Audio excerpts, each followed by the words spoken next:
So good morning guys. तो चलिए start करते हैं आज के यानी कि 10 जून के इंपॉर्टेंट करंट अफेयर्स को।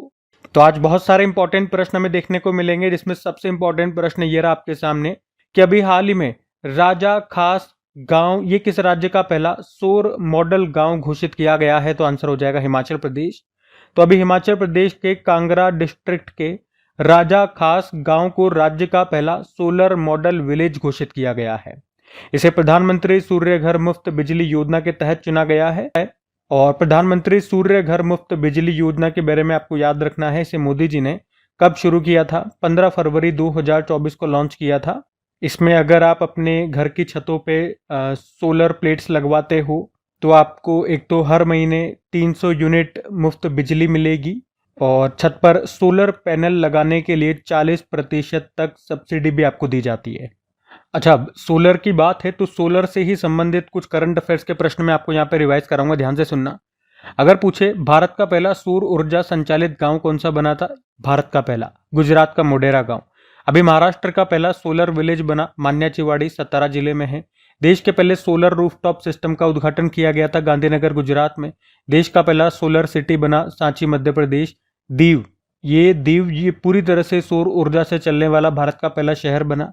प्रधानमंत्री कुसुम योजना ये शुरू हुई थी मार्च 2019 में, सोलर पंप के लिए है ये योजना। भारत का पहला सोलर साइकिलिंग ट्रैक ये बना हैदराबाद में, जिसकी लंबाई है 23 किलोमीटर। और आप लोग बताएंगे इस ट्रैक को क्या नाम दिया गया है। बाकी दुनिया का सबसे पुराना सौर कैलेंडर ये मिला था तुर्की में। हमारा लक्ष्य क्या है? 2030 तक अक्षय ऊर्जा क्षमता को कितना करना? 500 वोट। अक्षय ऊर्जा यानी कि रिन्यूएबल एनर्जी। किस राज्य सरकार ने सभी नगर निगमों को सौर शहरों में बदलने का फैसला किया? उत्तर प्रदेश। और पूछे देश का पहला वर्टिकल बाईफेशियल सोलर प्लांट ये कहां पर स्थापित किया गया? नई दिल्ली में, जो दिल्ली मेट्रो रेल कॉरपोरेशन है उसके ओखला विहार मेट्रो स्टेशन पे। प्रधानमंत्री सूर्य घर मुफ्त बिजली योजना ये हमने देख ही लिया, फरवरी 2014 में लॉन्च हुआ था। और वित्त वर्ष 2024-25 में देश में कुल स्थापित अक्षय ऊर्जा क्षमता ये कितनी हो गई है? 220.10 गीगावाट।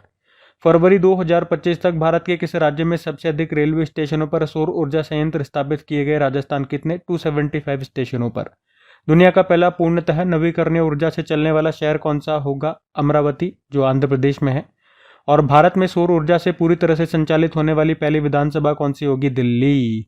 तो सोलर से सारे इंपॉर्टेंट प्रश्न ध्यान में रखना। अगला प्रश्न देखते हैं। फिर अगले में पूछ रहे हैं, हाल ही में फ्रेंच ओपन 2025 में पुरुष एकल का खिताब किसने जीता? तो आंसर होगा कार्लोस अल्काराज ने। तो साल का ये दूसरा टेनिस ग्रैंड स्लैम है फ्रेंच ओपन, और अभी इसमें मेन सिंगल का टाइटल जीत लिया है कार्लोस अल्काराज ने। वे स्पेन के टेनिस प्लेयर हैं और यहाँ पे उन्होंने फाइनल में किनको हराया? जेनिक सिनर को हराया है। वे इटली के टेनिस प्लेयर हैं। पुरुषों में आप कह सकते हो नंबर 1 टेनिस प्लेयर हैं ये। और इन दोनों के बीच, कार्लोस और जेनिक सिनर के बीच में जो फाइनल हुआ था वो 5 घंटे और 29 मिनट तक चला और ये अब तक का सबसे लंबा फ्रेंच ओपन फाइनल मैच था। तो किसने जीता, किसने हारा, ये ध्यान में रखना। और कौन किस देश के टेनिस प्लेयर हैं, इनके देशों के नाम भी याद रखना। कल हमने देखा था वुमेन सिंगल जीत लिया था किसने? कोको गॉफ ने, जो कि अमेरिकी हैं, और हराया था आर्यना सबालेंका को, जो बेलारूस से हैं। देखो, फ्रेंच ओपन की बात करते हैं, 2025 में ये इसका 124वां संस्करण हुआ था और इसे रोलैंड गैरोस के नाम से भी जानते हैं। क्ले कोर्ट पर ये खेला जाता है। ये शुरू हुआ था 1891 में। अच्छा, किंग ऑफ क्ले कोर्ट किसे कहा जाता है? राफेल नडाल को, जो कि स्पेन के टेनिस प्लेयर है। क्यों? सबसे ज्यादा बार फ्रेंच ओपन इन्होंने जीते, 14 बार, और ये एक रिकॉर्ड है, तो ये भी ध्यान रखना पॉइंट। और सबसे पुराना टेनिस ग्रैंड स्लैम कौन सा है? विंबलडन ओपन है। ये ग्रास कोर्ट पे खेला जाता है, 1877 में ये खेला शुरू हुआ था। और ये तो फ्रेंच ओपन की हमने बात कर ली है, मेंस और वुमेन्स। ऑस्ट्रेलियन ओपन भी देख लो एक बार। ऑस्ट्रेलियन ओपन जो भी हो चुका है, इसमें मेन सिंगल जीता था जेनिक सिनर ने, इटली के हैं। और इसमें वुमेन सिंगल जीता था मेडिसन कीज ने, वो अमेरिकी हैं। और कौन सा किस कोर्ट पे खेला जाता है, ये प्रश्न भी आ जाता है। देखो, ऑस्ट्रेलियन ओपन और यूएस ओपन हार्ड कोर्ट पे होता है, फ्रेंच ओपन क्ले कोर्ट पे होता है, और विंबलडन ओपन ये ग्रास कोर्ट पे होता है। और अभी एक प्लेयर हैं सिमोना हालेप, ये रोमानिया के टेनिस प्लेयर हैं। अभी इन्होंने अपने खेल से संन्यास ले लिया इसी साल, तो उनका नाम भी याद रखना। और एक पॉइंट ये भी याद रखना, अभी सेरेना विलियम्स का नाम भी न्यूज़ में था, जो कि अमेरिका की टेनिस प्लेयर हैं। अभी इनको स्पेन के प्रतिष्ठित नागरिक सम्मान, जिसको कहते हैं princess of Asturias award for sports 2025 से सम्मानित किया गया था। ठीक है, तो ये सारे इंपॉर्टेंट पॉइंट्स मैंने आपको एक बार फिर रिवाइज करवा दिए, ध्यान में रखना। अगला प्रश्न देखते हैं। फिर अगले में पूछ रहे हैं, ब्रिक्स शिखर सम्मेलन 2026 की मेजबानी कौन सा देश करेगा? तो आंसर होगा भारत। तो भारत ये 2026 में ब्रिक्स समिट की मेजबानी करेगा। और मैं आपको बता दूं कि इससे पहले 2012 में, 2016 में और 2021 में भी भारत ने ब्रिक्स समिट को होस्ट किया था। और अब ये 2026 में चौथी बार होगा जब भारत इसकी मेजबानी करेगा। अच्छा, अभी 2025 में ब्रिक्स समिट को कौन होस्ट कर रहा है? तो ब्राज़ील होस्ट कर रहा है। ये बैठक कब होगी? 6 और 7 जुलाई को होगी। और इस बार ये इसकी बैठक का कौन सा एडिशन है ये पूछेंगे, कौन से नंबर का? तो 17वीं बैठक होगी, 17th एडिशन है। अब यहाँ पे कुछ इंपॉर्टेंट समिट्स मैं आपको रिवाइज कराऊंगा, लेकिन उससे पहले ब्रिक्स की हम चर्चा कर लेते हैं। ब्रिक्स में देखो, स्टार्टिंग में 5 देश हुआ करते थे, ब्राज़ील, रशिया, इंडिया, चाइना और साउथ अफ्रीका। साउथ अफ्रीका भी खैर बाद में आया था, 2010 में जुड़ा था साउथ अफ्रीका। पहले इसमें 4 ही देश थे, ब्राज़ील, रशिया, इंडिया और चाइना। और जिसकी पहली बैठक हुई थी वो 2009 में हुई थी, यकिंतबर्ग, रशिया में। और पिछले साल 2024 में इसकी जो 16वीं बैठक हुई थी वो रशिया में हुई थी। इस बार ब्राज़ील में हो रही है और अगले साल 18वीं बैठक इसकी भारत में होगी। और पिछले साल 2024 में इसमें 4 नए सदस्य शामिल हुए थे, वैसे 6 होने थे, लेकिन अर्जेंटीना ने स्टार्टिंग में मना कर दिया, बाद में सऊदी अरब ने मना कर दिया, तो फाइनली 4 इसमें शामिल हुए थे। कौन? यूनाइटेड अरब अमीरात, ईरान, इजिप्ट और इथोपिया। और अभी लेटेस्ट 2025 में अभी नवीनतम 10वां सदस्य बना था इंडोनेशिया। बाकी याद रखना, ब्रिक्स समूह का भी नया पार्टनर स्टेट बना था नाइजीरिया। ब्रिक्स युवा उद्यमिता सम्मेलन अभी मार्च 2025 में भारत में हुआ। और BRICS bank of commerce and industry के अध्यक्ष ये हरवंश चावला बने थे। ठीक है, तो ये तो ब्रिक्स की हमने बात कर ली। अब मैंने कहा कुछ इंपॉर्टेंट समिट्स आपको रिवाइज कराऊंगा। तो देखो, अभी 2025 में याद रखना भी G7 समिट को होस्ट कर रहा है कौन? Canada. G20 summit south Africa. और ब्रिक्स हमने देख ही लिया, ब्राज़ील। बाकी इस साल क्वाड समिट को भारत होस्ट करेगा। आसियान समिट अभी 2025 का नहीं पता, लेकिन 2024 का मैं आपको बता दूं, ये लाओस में हुआ था। उसी तरह से शंघाई कोऑपरेशन ऑर्गेनाइजेशन की जो समिट है पिछले साल ये कजाकिस्तान में हुई थी। नाटो समिट ये वॉशिंगटन DC अमेरिका में हुआ था। उसके अलावा अभी जो 6ठा बिम्स्टेक समिट हुआ था 2025 में, ये बैंकॉक थाईलैंड में हुआ था, लेकिन अब अगले 2 सालों के लिए इसकी अध्यक्षता सौंप दी गई है बांग्लादेश को। इस साल COP30 होगा ब्राज़ील में, पिछले साल COP29 हुआ था बाकू अजरबैजान में। और इंटरपोल की गवर्नेंस कमेटी की अध्यक्षता यूनाइटेड अरब अमीरात कर रहा है। ठीक है, तो ये सब इंपॉर्टेंट समिट्स हैं, ध्यान में रखना। अगला प्रश्न देखते हैं। फिर अगले में पूछ रहे हैं, हाल ही में अंतर्राष्ट्रीय अभिलेखागार दिवस, इंटरनेशनल आर्चीव्स डे, ये कब मनाया गया? तो आंसर हो जाएगा 9 जून को।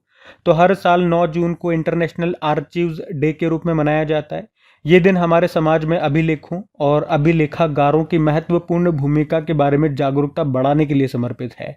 और 9 जून को ही क्यों मनाते हैं? क्योंकि अंतर्राष्ट्रीय अभिलेखागार परिषद, इंटरनेशनल काउंसिल ऑफ आर्चीव्स, इसकी स्थापना 9 जून 1948 में हुई थी, इसीलिए 9 जून को ये दिवस हम मनाते हैं। और इसका मुख्यालय आपको पेरिस, फ्रांस में मिल जाएगा। इसके अध्यक्ष है जोसी किपर्स। पहली बार इस दिन को 2008 में मनाया गया था। एक अंतर्राष्ट्रीय अभिलेखागार सप्ताह भी होता है जो कि 9 से लेकर 13 जून तक मनाया जाता है। अच्छा, अभिलेखागार का मतलब क्या हो गया? आर्चीव्स जिसे आप इंग्लिश में बोलते हो, ये एक ऐसा स्थान है जहां दस्तावेजों, पांडुलिपियों, तस्वीरों, वीडियोस और अन्य सामग्रियों को संग्रहित किया जाता है, कंजर्व किया जाता है, जो किसी विशेष समूह, संगठन या व्यक्ति के इतिहास और कामकाज के बारे में जानकारी देते हैं।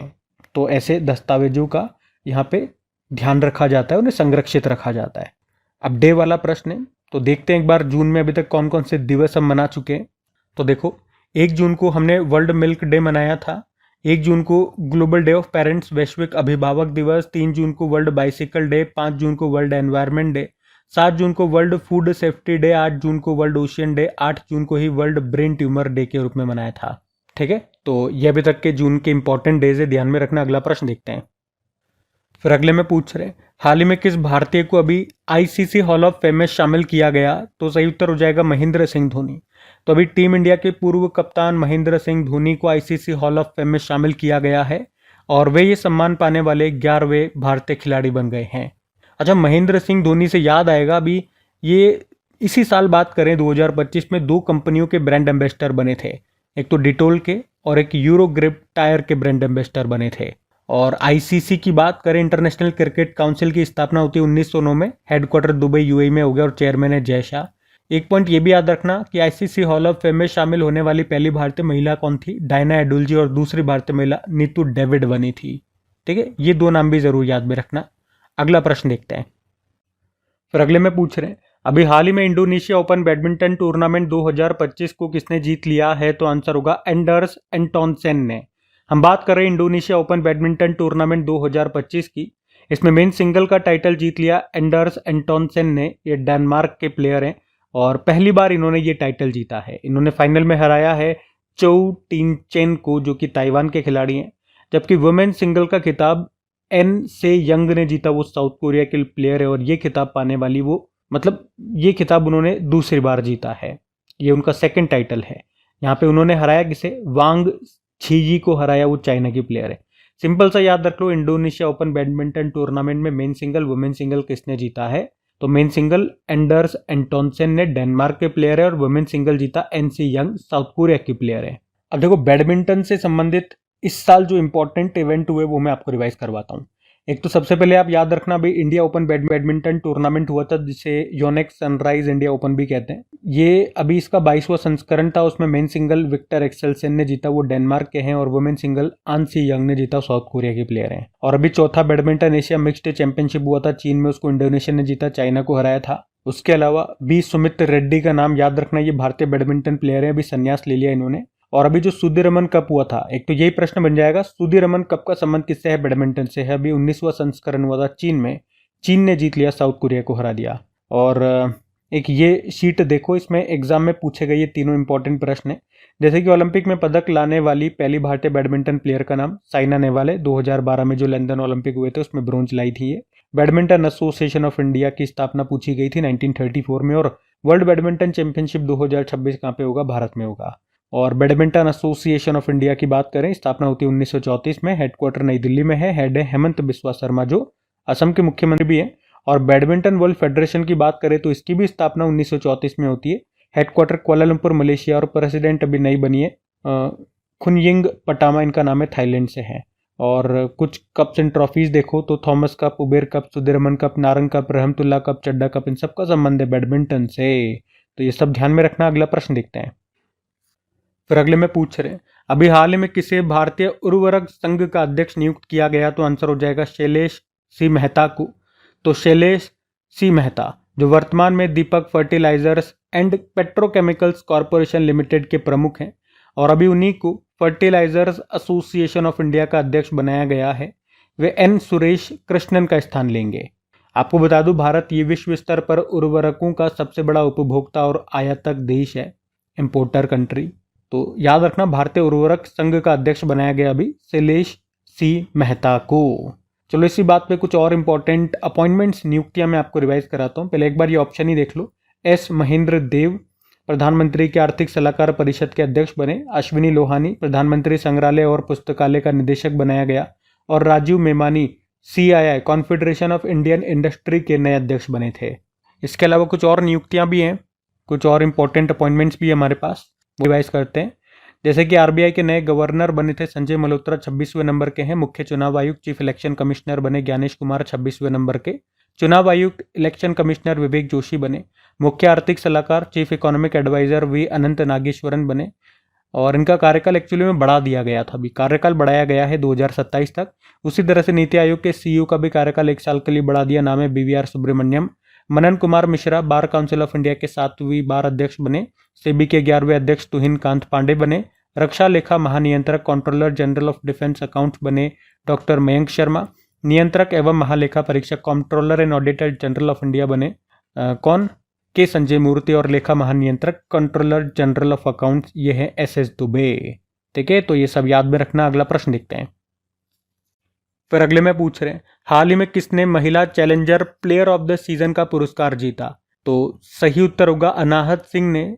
तो भारतीय स्क्वैश प्लेयर हैं अनाहत सिंह, और अभी इन्होंने PSA अवार्ड्स 2025 में 2 प्रमुख खिताब जीते हैं। एक अवार्ड जीता इन्होंने महिला challenger player of the season का, और दूसरा जो अवार्ड है ये इजिप्ट की अमीना और रफ़ी के साथ महिला young player of the season का संयुक्त पुरस्कार, मतलब उनके साथ मिलकर के इन्होंने ये पुरस्कार जीता है। कौन कौन सा? एक तो women's challenger player of the season और एक women's young player of the season का अवार्ड। अच्छा, स्पोर्ट्स खिलाड़ी, हमारे जो स्पोर्ट्स खिलाड़ी हैं उन्होंने जो अवार्ड जीते उससे 2-4 प्रश्न मैं आपको रिवाइज कराता हूँ। एक तो याद रखना, पूछे अभी किस खिलाड़ी को प्रादेशिक सेवा में मानद लेफ्टिनेंट कर्नल रैंक से सम्मानित किया गया, तो नीरज चोपड़ा, भाला फेंक प्लेयर है हमारे, जेवलिन थ्रोवर। और अभी बीबीसी स्पोर्ट्स अवार्ड 2024 में BBC Indian sports women of the year चुना गया, मानू भाकर को शूटिंग से संबंध है। और BBC emerging player of the year चुना गया शीतल देवी, इनका संबंध तीरंदाजी से है, आर्चरी से है। उसके अलावा लॉरियस वर्ल्ड स्पोर्ट्स अवार्ड्स 2025 में बात करें तो 2025 लॉरियस वर्ल्ड स्पोर्ट्समैन चुना गया आर्मंड डुप्लांटिस को, स्वीडन के पॉल वॉल्टर हैं। और स्पोर्ट्समैन ऑफ द ईयर का अवार्ड दिया गया सिमोन बाइल्स को, अमेरिका के जिम्नास्ट हैं। और जो आज हमने पढ़ा है, महिला challenger player of the season का पुरस्कार दिया गया अनाहत सिंह को। अच्छा, ये स्क्वैश प्लेयर हैं। कुछ और स्क्वैश प्लेयर मैं आपको बताता हूँ, ये सभी भारतीय इंपॉर्टेंट टॉप स्क्वैश प्लेयर्स हैं, हरदम इनका नाम न्यूज़ में रहता है, तो एक बार देख लो। सौरभ घोषाल, दीपिका पल्लिकल, जोशना चिनप्पा, अनाहत सिंह, हरिंदर पाल संधू। ठीक है, तो ये ध्यान में रखना आप। हम अगला प्रश्न देखते हैं।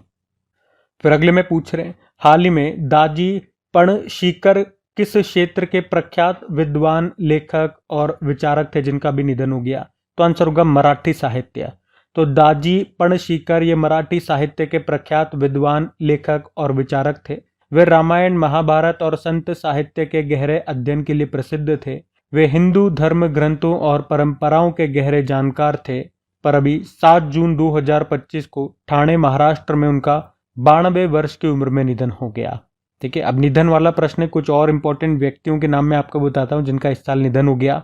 जैसे कि मिलिंद रेगे, एनसाइक्लोपीडिया ऑफ मुंबई क्रिकेट कहा जाता था, निधन हो गया। पूर्व मुख्य वैज्ञानिक सलाहकार आर चिदम्बरम का निधन हो गया। वैसे वर्तमान में हमारे मुख्य वैज्ञानिक सलाहकार अजय कुमार सूद है। नामीबिया देश के पहले राष्ट्रपति थे सैम नुजोमा का निधन हो गया। ओडिसी नृत्य के जनक मायाधर राउत का निधन हो गया। दुनिया की सबसे उम्रदराज टेस्ट क्रिकेटर रोपर का निधन हो गया, वे साउथ अफ्रीका से थे। उड़िया भाषा के प्रसिद्ध कवि रमाकांत रथ का निधन हो गया। वीर रामास्वामी सर्वोच्च न्यायालय के पहले न्यायाधीश थे जिनके खिलाफ 1991 में महाभियोग प्रस्ताव लाया गया था, लेकिन वो पास नहीं हुआ, चलाया नहीं जा सका। और राम सहाय पांडे, ये बुंदेलखंड के राई नृत्य के प्रसिद्ध कलाकार थे, 2022 में पद्मश्री मिला, निधन हो गया। कुमुद्दीन लाखे इंपॉर्टेंट नाम रहेगा, कथक से इनका संबंध है, गुजरात से हैं। 2025 में अभी पद्म विभूषण मिला था, निधन हो गया, तो इंपॉर्टेंट नाम रहेगा।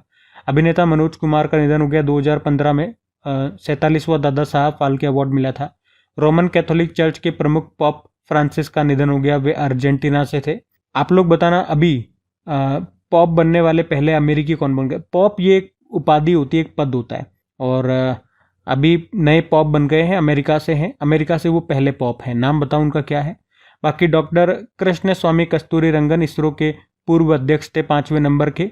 और न्यू एजुकेशन पॉलिसी 2020 इन्हीं की सिफारिश पे लाई गई थी, इनका भी निधन हो गया। दुनिया की सबसे उम्रदराज महिला का निधन हो गया, इनाहा कैनाबारो, ब्राजील से हैं। अभी सबसे उम्रदराज इनके बाद कौन बन गई है और किस देश की है बताना। भारत में एंजियोप्लास्टी के जनक का निधन हो गया, डॉक्टर मैथ्यू सैमुअल इनका नाम है, केरल से। योग साधक बाबा शिवानंद का भी 128 वर्ष की आयु में निधन हो गया, पद्मश्री मिला 2022 में। ICMR Indian council of medical research के पूर्व अध्यक्ष डॉक्टर सुब्बत्रा अय्यप्पन का भी निधन हो गया, 2022 में पद्मश्री मिला था। ठीक है, तो 16 इंपॉर्टेंट व्यक्तियों के नाम मैंने आपको रिवाइज करा दिए, इसी साल इनका निधन हुआ, ध्यान में रखना।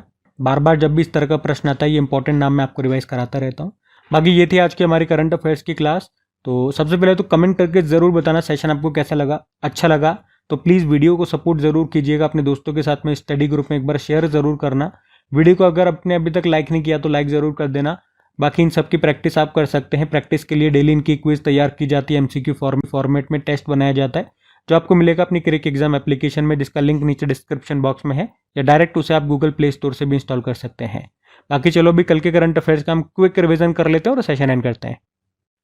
तो पहला प्रश्न आपसे पूछा गया था, भी लॉन्च भारत का पहला स्वदेशी AI मॉडल कौन सा है? भारत जैन। फिर पूछा विश्व मस्तिष्क ट्यूमर दिवस मनाया गया 8 जून को। फ्रेंच ओपन 2025 में वुमेन सिंगल जीता है कोको गॉफ ने। और अभी राष्ट्रपति जी ने अध्यादेश के माध्यम से लद्दाख में कितनी भाषाओं को आधिकारिक भाषा के रूप में नामित किया? 5। और किस देश ने अपनी करेंसी नोटों से अपने देश के राष्ट्रपति के चित्र को हटा दिया और उनके राष्ट्रपिता की उपाधि को भी समाप्त कर दिया? बांग्लादेश। उसके अलावा किस मंत्रालय ने उम्मीद सेंट्रल पोर्टल को लॉन्च किया? केंद्रीय अल्पसंख्यक मंत्रालय ने। राष्ट्रीय ई गवर्नेंस पुरस्कार 2025 के तहत ग्राम पंचायत डिजिटल गवर्नेंस श्रेणी में किस राज्य की रोहिणी ग्राम पंचायत को स्वर्ण पदक मिला? महाराष्ट्र। आईसीसी महिला क्रिकेट विश्व कप 2025 ये कहां पर होगा? भारत में। और नॉर्वे चेस टूर्नामेंट 2025 के विजेता कौन है? तो मैग्नस कार्लसन। और आखिरी प्रश्न पूछा, केंद्र सरकार ने कहां से स्वच्छ पौधा कार्यक्रम लॉन्च किया? तो आंसर होगा पुणे। चलो कल का भी होमवर्क प्रश्न देखते हैं और सेशन एंड करते हैं। तो कल आपसे पूछा था उजाला योजना को कब लॉन्च किया गया? तो इसका सही उत्तर हो जाएगा 5 जनवरी 2015 को। आप सभी ने प्रश्न का बिल्कुल सही उत्तर दिया। अब ये रहा आज का आपका होमवर्क प्रश्न।